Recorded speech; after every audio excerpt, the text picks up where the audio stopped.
بسم اللہ الرحمن الرحیم قال اللہ تعالی فی القرآن المجید والفرقان الحمید وَكُونُوا مَعَ الصَّادِقِينَ صدق اللہ العظیم وبلغنا رسولہ النبی الکریم الامین۔ کچھ ایام قبل میں نے ایک کلپ مختصر سی ویڈیو ریکارڈ کروائی تھی 23 اگست کو۔ ہمارے ملک پاکستان میں کچھ دنوں قبل ایک پنڈی کے سید ریاض حسین شاہ صاحب نے ایک تقریر کی۔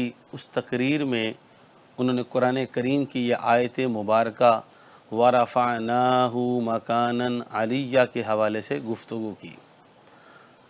وہ گفتگو ان کی تحریف پر مبنی تھی، تحریف قرآن پر وہ مبنی تھی۔ علماء کرام نے توجہ دلائی کہ ریاض شاہ صاحب یہ گفتگو تحریف پر مبنی ہے، آپ نظر ثانی کریں، رجوع فرمائیں، توبہ کریں۔ تو موصوف نے رجوع کرنے کی بجائے ہٹ درمی کا مظاہرہ کیا، اناد کا مظاہرہ کیا، اور اس کی تائید میں ایک درباری شخص سکھر کا مولوی چمن زمان نامی سامنے آیا، اور اس نے ایک کتاب لکھی، رسالہ لکھا، جو اوراق سیاہ کرتا رہا۔ کہہ سکتے ہیں اس صدی کی رسوائے زمانہ کے رسالوں میں سے ایک رسوائے زمانہ رسالہ یہ بھی موجود ہے۔ رسالے کا نام تھا محرف کون۔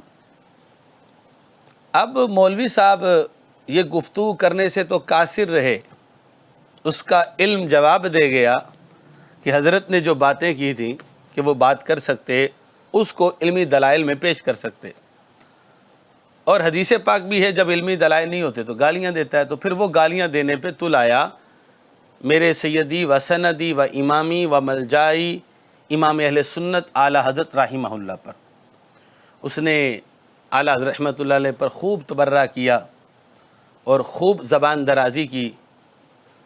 اب میں نے اس کلپ میں، مختصر ویڈیو میں، مولوی صاحب کو کہا تھا کہ ایجاب حضرت آپ کی طرف سے ہے، ہم نے قبول کیا ہے، ہمیں شوق نہیں چڑھا ہوا، ہمارے پاس نہ اتنا وقت ہے نہ شوق ہے، اس طریقے سے اپنے کاموں سے فرصت نہیں ہے۔ ایجاب آپ کی طرف سے تھا، پھر الزام و اتہام تھا، اور نازیبا گفتگو تھی آپ کی بہت زیادہ، جو آپ نے محرف کون میں کی ہے۔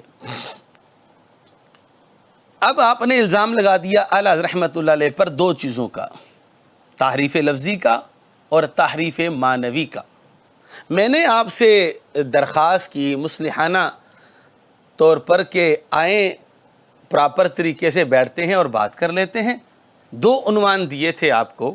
ایک عنوان دیا تھا کہ جو ریاض شاہ نے وَرَفَعْنَاهُ مَكَانًا عَلِيًّا پہ گفتگو کی ہے، یہ تعریف ہے۔ آپ آئیے یہ بات ثابت کیجئے کہ یہ تعریف نہیں ہے، ورنہ آپ رجوع کر لیجئے کہ آپ نے جو لکھا ہے غلط لکھا ہے۔ اور دوسرا جو آپ نے اتہام و الزام کیا امام اہل سنت رحمہ اللہ پر کہ انہوں نے تحریف لفظی اور تحریف معنوی کی ہے، اس کے حوالے سے فقیر نے آپ کو دعوت دی تھی گفتگو کر لیں کہ اعلیٰ حضرت کے ترجمہ کنز الایمان کے حوالے سے کہیں بھی تحریف معنوی نہیں ہے، اور جو لمحۃ الضحیٰ رسالے کے حوالے سے آپ نے کہا وہاں بھی تحریف لفظی نہیں ہے۔ اب تقریباً 11-12 دن تقریباً ہو گئے، اس بات کو آپ کی طرف سے کوئی جواب نہیں آیا۔ واللہ عالم کیوں نہیں آیا، اللہ ہی بہتر جانتا ہے، مگر میں اتمام حجت دوسری کر رہا ہوں، آپ کو پھر یاد کروا رہا ہوں کہ حضرت یا تو اس رسوائے زمانہ رسالہ سے علل اعلان توبہ کیجئے اور اپنا توبہ نامہ شائع کیجئے، رجوع کیجئے کہ میں نے جو ہے یہ رسالہ لکھ کے بہت غلطی کی، میں اس کا ازالہ بھی کرتا ہوں اور توبہ بھی کرتا ہوں، رجوع بھی کرتا ہوں، جو شرن ہے میں حاضر ہوں۔ میں مفتی منیب الرحمن صاحب جو علماء ہیں، مفتی ابراہیم صاحب اور پیر سید مظفر حسین شاہ صاحب اور دیگر جو اکابرین علماء ہیں، ان کے پاس آ کے اپنا سرے جو ہے نا جھکاتا ہوں، سرے تسلیم خم کرتا ہوں اس مسئلے میں کہ میں غلط تھا، میں رجوع اور معافی مانگتا ہوں، بات ختم ہماری۔ ورنہ پھر آپ نے ایجاب کیا ہے، قبول ہم نے کر لیا ہے کہ آئیے بات کیجئے، نہیں کر سکتے تو پھر یاد رہے کہ فقیر انشاءاللہ عز و جل آپ کے اس محرف کون رسالے کا جواب لکھ چکا ہے الحمدللہ، سیف الرضویہ علی عنق الجمنیہ، کمپوزنگ کے حوالے سے وہ مراحل میں ہے۔ تو انشاءاللہ عز و جل اگر آپ نے مناظرہ نہیں کرتے، گفتگو نہیں کرتے تو انشاءاللہ رسالہ بھی آئے گا اور فقیر اپنا کلپ جو ہے نا مختصر سے یعنی کہ وقت میں اس کو کلپ کو بھی ریکارڈ کروایا کرے گا، تمہاری ایک ایک بات کا جواب دے گا۔ خیر علم تو اللہ کی دولت ہے مولوی صاحب، اور اللہ کا فضل ہے، اللہ جس کو چاہے عطا فرماتا ہے، لیکن معذرت کے ساتھ آپ علم کے حوالے سے کورے ہیں، آپ کو نہ پتہ ہے کہ صوفیہ کی گفتگو کیا ہے، نہ آپ کو پتہ ہے میرے امام سیدی اعلیٰ حضرت کی گفتگو کیا ہے۔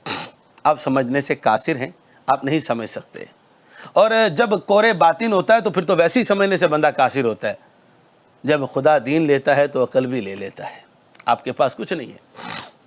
اور پھر یاد رہے میں نے پہلے عرض کیا کہ یہ جو مجھے افسوس ہے معذرت کے ساتھ، یہ کلپ سننے والے شاید کہ یہ کوئی اس کے چاہنے والے بھی سنیں گے، پیر سید عرفان شاہ صاحب مجھے آپ پہ بہت افسوس ہے کہ آپ کے والد گرامی پیر سید جلال الدین شاہ صاحب رحمہ اللہ ساری زندگی سیدی اعلیٰ حضرت کا درس دیتے رہے، اور آپ ساری زندگی اعلیٰ حضرت کے نام پہ کھاتے رہے، گاڑی، بینک بیلنس، بنگلے اعلیٰ حضرت رحمت اللہ علیہ کے نام پہ بنائے، اور شاہ جی دارالعرفان میں آپ نے بلایا اس بندے کو، رسوائے زمانہ رسالہ لکھنے والے کو، بدنام زمانہ شخص کو بلایا۔